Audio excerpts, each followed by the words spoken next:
Hello, everybody. I'm Sophia Parola with Garden State Film Festival. Today, I will have the pleasure of interviewing Betsy and Alan, who are behind the making of the short film Glimpses, A Day in the Life. We'll be premiering this year at the Garden State Film Festival. Congratulations, guys, not only making a film, but having it accepted. Thank you. Thank you. Thank you. I'd love just for you both to introduce yourself and your title in the film, please. Do you want to go first, Alan? You go first. Okay. All right. Hi, I'm Betsy. I'm Betsy Aiello Sanders, and I'm the writer, producer, and the actor, one of the actors in the film. She's the star, the lead actor. So humble. I'm Alan Del Tufo. I'm the director and the editor. Thank you so much, guys. So as I mentioned, yes, I got to see this short film, and I have to tell you that not only was it really entertaining to watch, but I felt really connected to it after and had a really appreciation for my life and the days that we get to experience. So I'd love to ask you just to explain to the audience about the film and what the process was of making it. Betsy, would you like to talk about, yes? I would, yeah, okay. So this is just something, this is a subject that's very near and dear to my heart, about the connections that we make every day in the tiny little moments, in the spaces in between, you know, all of that running around and the obstacles that we might be met with as we're trying to just get through the day, get through our agenda. And that if we can find the space to stop for that second and really appreciate those little tiny moments that we might miss through our day if we're not paying attention, then really can fill our lives with all of that really sweetness and the soul connections that we can make with the strangers, complete strangers. You know, the person at the drive-thru at the Dunkin' Donuts, you know, can become your best friend. And so that was really where it started for me. Was I run into angels in my life all the time, and that's just the truth of it. Angel, Alan is one of them, but I run it. Yeah, you, Alan. But I run into angels in my life all the time that can be complete strangers.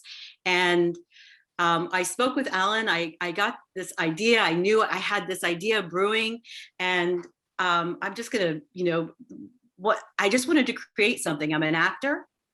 That's what I've been doing for years and years and years. And I wanted to try my hand at writing.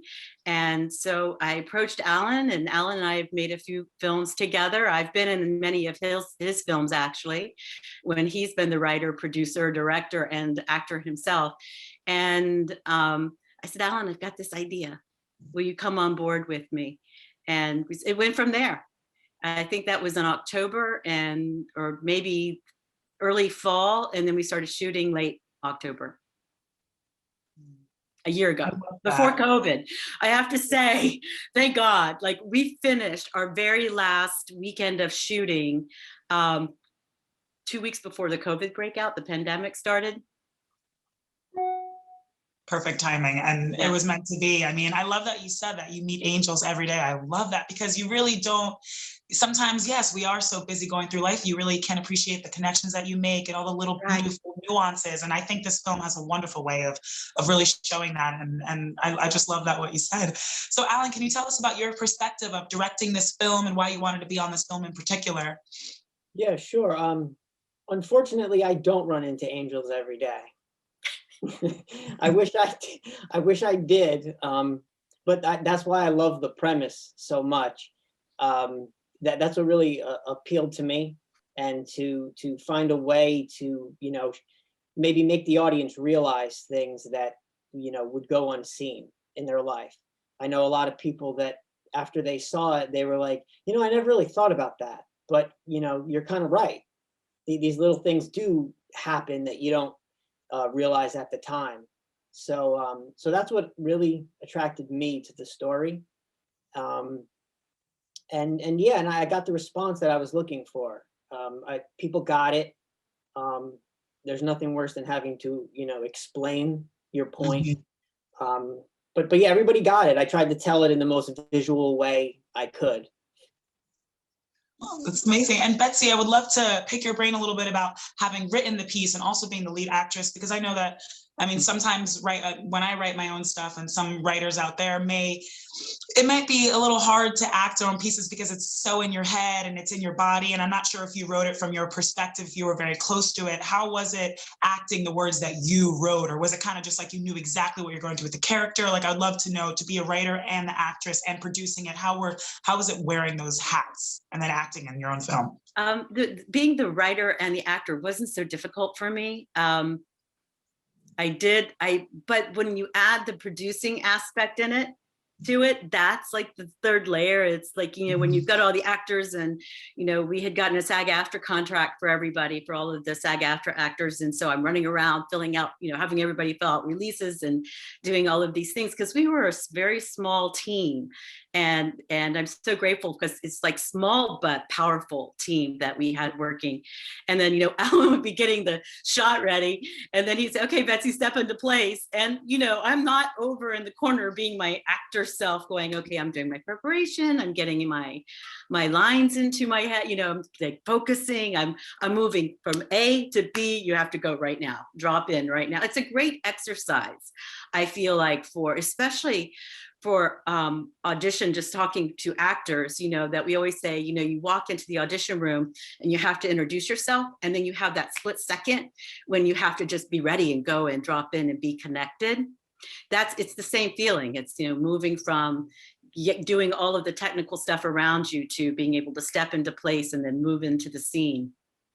Wow. And that's so cool that you guys have a small crew, and yeah, you had to wear multiple hats, because a lot of the time that is filmmaking. You have people that you trust, and it could be a small crew, but you all have to depend on each other and really bring it in that split second. Yeah. And I think the fact that Betsy and I had worked together multiple times before helped, because, we kind of know what the other person is thinking a lot of the times. And so that was when you're working with low budgets and small crews and stuff like that, I think that's a big advantage.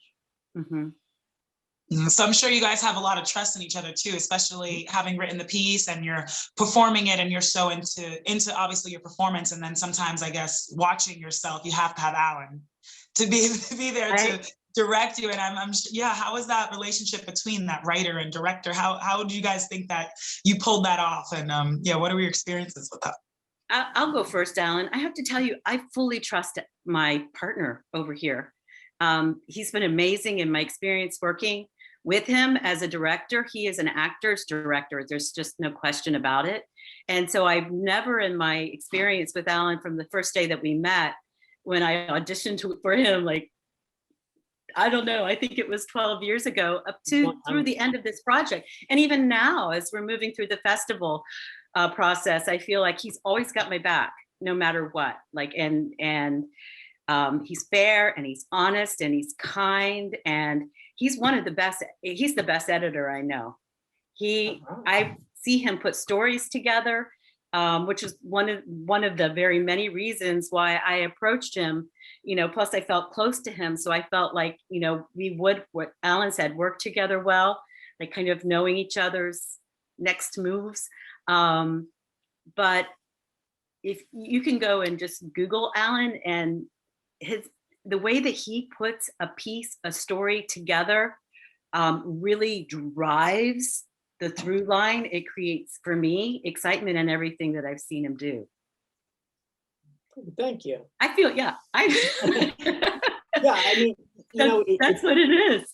It's funny because I see everything through an editor's eye. So when I'm filming something, when I'm writing something, when I'm directing something, I'm cutting it in my head.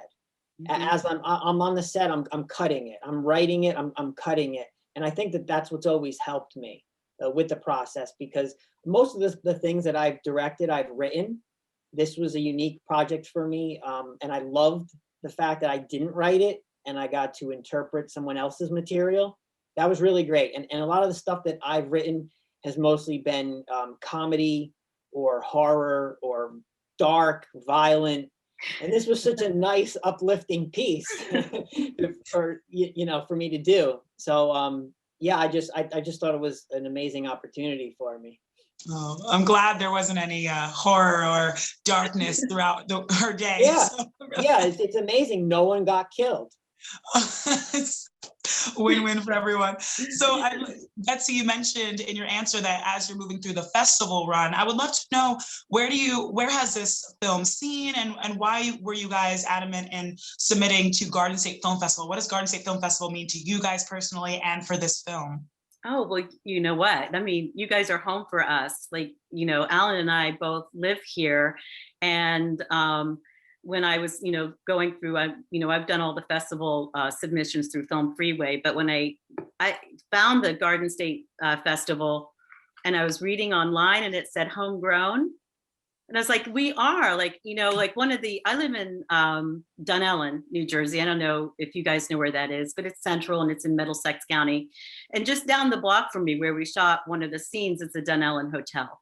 You know, we shot at a Citibank in Jersey City, and we shot, you know, over at Alan's place in Waldwick. Like, you know, this is a complete New Jersey project, completely homegrown. And I just want to say, you know, like, this was created out of a desire for me to try something that was new for me, and wearing all of the hats and to be creative. Mm-hmm. I just wanted to create. That was the intention, to create. And with, you know, Alan mentioned a small budget, you know, he and I joke about it, but it's really pretty true. You know, $300 and a box of donuts, you know, mm-hmm. is the budget. So, like, for anybody who feels, you know, I hope that the message that I'm trying to get across and is, you know, like, we came back home to come back to your question before I go there, is that, you know, for the Garden State Festival, this is home for us. And it is homegrown and it is small budget, but it feels very rich to us. And you know, that's all you need mm-hmm. to create. And I'd like to add that the donuts were really good. Goodness. Every actor needs that sugar. No, that is so beautifully said. And Alan, if you don't mind, do you have any thoughts about Garden State to you, and why that it was important for you guys that you guys came in here? Yeah, I mean, for me, this is my first time, my premiere with the Garden State Film Festival. I've had films play all over the country, all over the world. But the only New Jersey festival I was ever a part of was Hoboken International. So this was big for me because I always wanted to have something show at this festival. So yeah, I was super happy. You know, we've had a nice little run on the East Coast. We played at Chelsea a couple of months ago. We were in LA International. So we've been around a little bit, but we're still in the earlier stages of our run.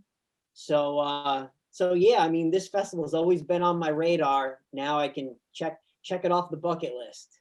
Yes, and I hope that check doesn't just mean one and done, because as you were saying, Betsy, being home, I mean, Garden State really likes to be like a family. Yes, we're home of New Jersey, but no matter who you are, no matter where the film was recorded, even though we're so happy that it's from New Jersey, you get to see all these beautiful locations, and to remind everyone how much great filmmakers are in New Jersey. I think that a lot of people have stereotypes of New Jersey, but I have seen such beautiful art come from people who are from New Jersey and filmed in New Jersey. And yeah, that's it. I have a little fun fact. I mean, I don't know if anybody will care about this, but what you were saying about taking New Jersey for granted. So the Dunellen Hotel, where we shot the restaurant scene, I learned while we were shooting that the writers of the honeymoon show, the Honeymooners, I don't know mm-hmm. if you guys are old enough, actually. Yes, I know, yeah. to know that show. They used to come to that hotel. They used to come to the Rathskeller here in the Dunellen Hotel, which is the basement part of the restaurant. That's like a little, you know, bar, restaurant type. But they used to come there to write the series, and they would hang out and they would have drinks and they would write episodes for the Honeymooners. That is so I never knew that. Yeah. Oh my gosh, no, there are some amazing work that all was based in New Jersey. It's phenomenal. And Glimpses, A Day in the Life is one of them. I'm telling you, I'm so excited for them. You were saying this is just the start of the festival run. I hope that many, many eyes get to see this. And I'm really so happy for you guys that people who are involved with Garden State and all these audiences get to see this, because I could tell they're going to feel something and be touched, and something that'll stick with them, not just, you know, watching this short film, but that'll every day, I'm sure they will be reminded from this film about to appreciate the day and the connections you make. So congratulations, guys. Congratulations. As we said, we really hope that you still come back to Garden State, keep submitting, and just keep in touch with us, because your success is our success, and we really feel close to the filmmakers and all the hard work you guys put into. Congratulations. Seriously, you've accomplished so much, and I can't wait to see it grow. Thank you. Thank you, guys. Well, anyone who's watching can catch Glimpses, A Day in the Life playing at the Asbury Hotel in Asbury Hall, Sunday the 28th in the block of 12:30 to 2:30 p.m. So definitely check it out if you can, because as I mentioned, I really enjoyed it, and I will keep thinking about it from days to come. So thank you so much, guys. Thank you. Thank you. What do you think of this color? Is it too boorish? Got a meeting at 9:30. Gotta run. Sorry. Bye. You're late. Have a seat.